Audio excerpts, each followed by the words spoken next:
The sweet and glorious boat ramp, the gold of boating comedy.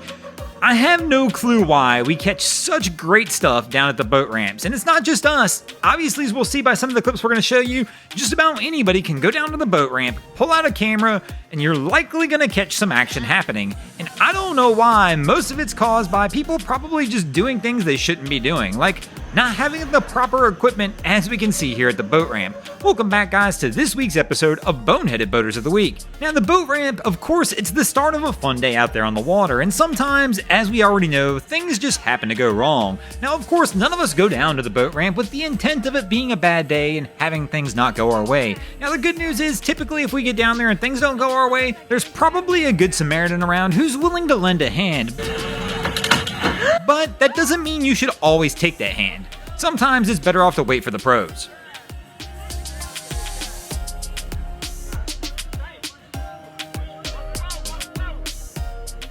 Now I know the old free boat ramp car wash might sound like a good idea, especially while you're stuck there. I mean, these guys are obviously stuck there now, waiting on a tow, but it's not something we typically recommend here at the Broncos Guru channel. And no, I've got a feeling your towboat or your sea tow coverage probably doesn't cover the tow on this one.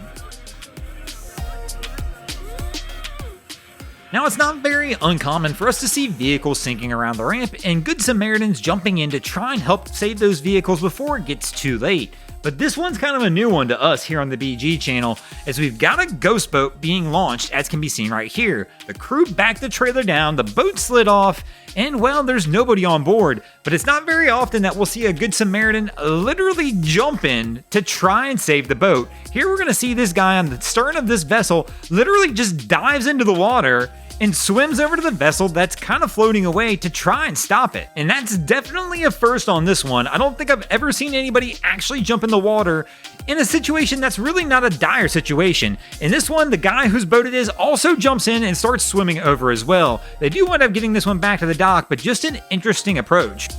Now, a lot of times we'll focus on the madness that happens around the ramp, but don't get me wrong, there's plenty of madness that happens in the water, especially once the boats are all launched. Maybe like at the start of duck season when everybody's out there trying to get to their spot first, the madness can be even worse than the madness we'll see at the ramp, as everybody's trying to go to one spot at one time, and things can always get just a little out of hand.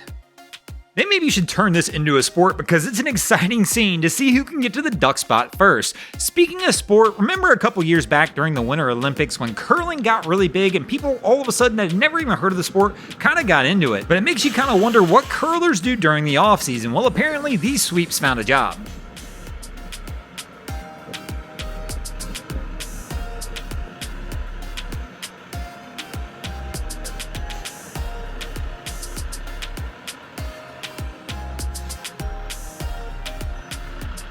Now, of course, as we know, there's always madness around the boat ramp, so some people will ask, well, BG, how do I avoid the boat ramp? Well, there are multiple ways to do this. One of the easiest ways to avoid the boat ramp, well, just find another way to transport your vessel that doesn't require even using a car. Now, of course, another way you could do this is by going ahead and finding your own boat ramp, your own little private oasis where you can launch your vessel in peace without being harassed by anybody or having to wait in long lines.